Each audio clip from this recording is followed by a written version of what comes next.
You are 23. It is a Saturday in October. The dealership smells like rubber and artificial pine. The salesman has a name tag that says Kevin. Kevin calls you Chief. Kevin shakes your hand twice. Kevin walks you past the new ones first. A black Mustang, a red pickup with chrome trim, a white SUV with a sunroof that opens with a button. Kevin watches your face. Kevin is reading you. This is what Kevin does. You stop at the Mustang. You put your hand on the hood. Kevin smiles. You think about what it would feel like to pull into work on Monday. You think about your coworker Tyler and the look on his face. You think about the drive home with the windows down. Kevin says the payment is $540 a month. You make $44,000 a year. You take home $2,900 a month. $540 is 18% of everything you earn. You stand at the hood of the Mustang for 90 seconds. Then you walk away. Kevin follows. Kevin pivots. Kevin stops at a 2014 Honda Civic. Silver, cloth seats, 83,000 miles. A scratch above the rear wheel. Kevin calls a beauty mark. You sit inside. The wheel is plain. The seat is firm. The cup holder has a crack in the plastic. Nothing about this car will impress anyone. You pay $8,200 cash. You drive home with the windows down. The radio is stuck on a country station. You don't fix it.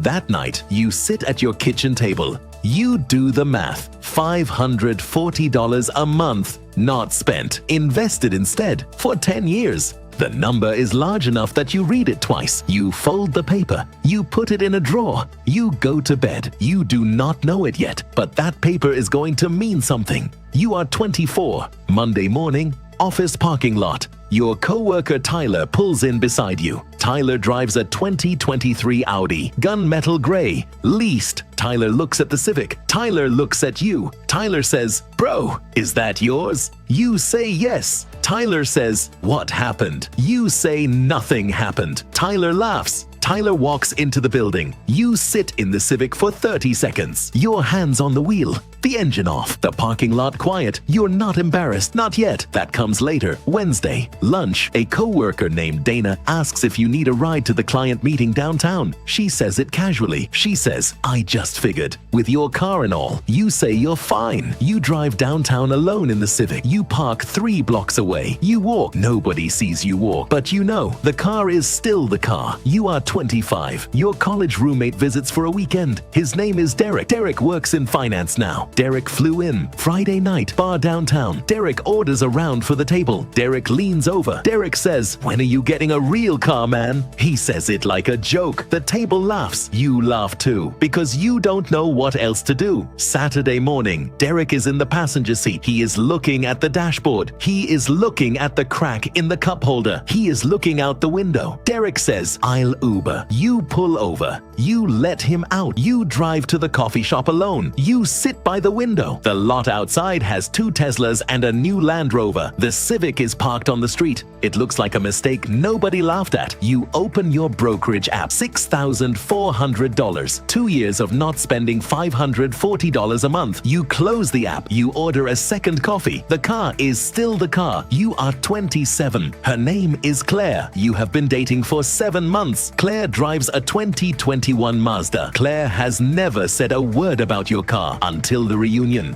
Your 5-year college reunion. Outdoor venue. String lights. A parking lot full of the choices your classmates made at 22 and 23 and 24. BMWs. A Porsche. 3 new trucks. You park in the back row. You walk with Claire across the lot. She looks at the cars. She looks at you. She says, "Did you ever think about upgrading?" She is not being cruel. She is making an observation. That is what makes it worse. You say, "Sometimes." Inside, your old friend Marcus arrives late. New Escalade, chrome trim. He drives it into the lot at 9:14 p.m. like a man who planned the entrance. Claire's face changes. She tries to hide it. You see it. Marcus walks over. Marcus hugs you. Marcus smells like a department store. Marcus says, "Bro, you still in the Civic?" You say yes. Marcus says, "You need to live a little. You only get 1 shot." He says it kindly. That is what makes it worse. On the drive home, Claire is quiet. Halfway back, she says, "I just want you to be happy. That's all." You drop her at her place. You drive home alone. You sit on your couch at midnight. night, you open your phone, a car app, you scroll, 2024 Acura TLX, $41,000. Financing available, $589 a month. Your thumb hovers over the button. You think about Claire's face in the parking lot. You think about Marcus and the chrome trim. You think about Derek getting out of the car. You close the app. You put the phone down. You sit in the dark for 20 minutes. You open the drawer. You take out the paper. The number is $54,000. You put the paper back. The next morning you go to a gas station. You pump $18 of regular. The man at the next pump is on the phone. He says, yeah, $720 a month. I don't know how much longer. He hangs up. He looks at your Civic. He looks at you.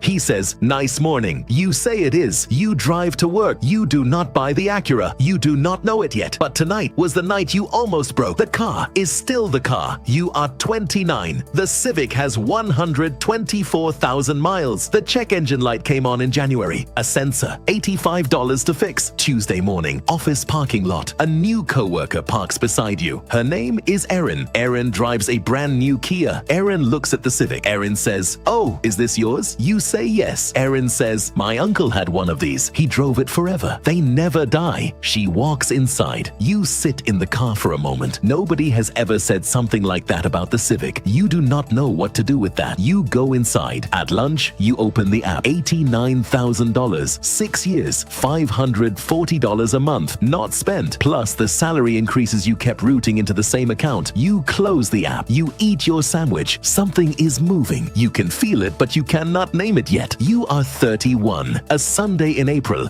you meet Frank for lunch. Frank is your father's oldest friend. 32 years in finance. Retired now. Frank does not give advice unless you ask. You tell Frank you have been thinking about getting a new car. Frank puts down his fork. Frank looks at you. Frank says, why? You say the Civic is old. You say it has miles. You say people notice. Frank chews. Frank swallows. Frank says, what do they notice? You say the car. Frank says, no. They notice that you make them feel something about themselves. That's what they notice. You stop eating. Frank wipes his mouth. Frank says, most people don't buy cars. They buy permission. Permission to feel arrived. Permission to stop asking themselves who they are. Frank picks up his fork. Frank says, the Civic is the first car you bought for what it does. Every car before it, the ones you almost bought, those were for what they made other people think. That's a very expensive way to get to work. You drive home. You sit in the Civic in your driveway. You do not go inside for a long time. The car is still the car. You are 33. The Civic has 171,000 miles. The seat on the driver's side has a split in the fabric. You know the angle that hides it. Saturday morning, coffee shop. Marcus is there. You haven't seen him since the reunion. Marcus looks different, thinner. His jacket doesn't fit the way it used to. He sits across from you. He orders water. He goes quiet. He looks at the table. He says, they came for the Escalade last month. You don't say anything. He says, repossessed it from my driveway. Tuesday at 6 a.m. He says the number, $6,000. Just until he gets back on his feet. You look at him. You think about the parking lot, the chrome trim. You only get one shot. You say, I'll send it tonight. He says thank you 4 times. He doesn't look up. You drive home in the Civic. That night, you transfer $6,000. Your checking drops. The index fund stays. Marcus texts you a month later. He says, I don't know how you do it. You don't answer because the answer is simple and he already knows it. He just doesn't want to hear it yet. You are 34. The Civic has 198,000 miles. A Wednesday afternoon, the engine makes a sound you have not heard before. Then a hiss, then silence. You coast into a parking lot. You call the mechanic. He looks at it for an hour. He comes out. He says, head gasket. I wouldn't fix it. You sit on a bench outside the shop. The sun is warm. You open your phone. You open the account. $187,000. 10 years, $540 a month. Not spent. You look at the number for a long time. You think about Kevin at the dealership. You think about Tyler in the parking lot. You think about Derek opening the car door and getting out. You think about Claire's face. You think about Marcus on the couch with a water. You think about Frank. Most people don't buy cars. They buy permission. You close the app. You walk to a used lot 2 blocks from the shop. You find a 2020 Civic, 42,000 miles, $13,400. Same cloth seats, different cup holder, no crack in the plastic. You pay cash. You drive home. The radio works. The heater works. The car does does what a car does. You park in your driveway. You sit for a minute before going inside. You think about the question Frank asked 3 years ago. Not what should you drive? Who are you? You finally know. Maybe you knew at 23 in the dealership when you walked away from the Mustang. Maybe you knew, and you just needed 10 years of parking lots and reunions and quiet drives home to believe it. You get out of the car. You go inside. The account has $187,000. The math knows what that becomes. You do not need anyone's permission to know who you are. You never did. Maybe you're the person driving the same car for 10 years. Maybe you're the one reading this in the parking lot right now, wondering if you should have bought the Mustang. Either way, there's a question waiting in your driveway. Who are you when nobody's watching? Drive safe.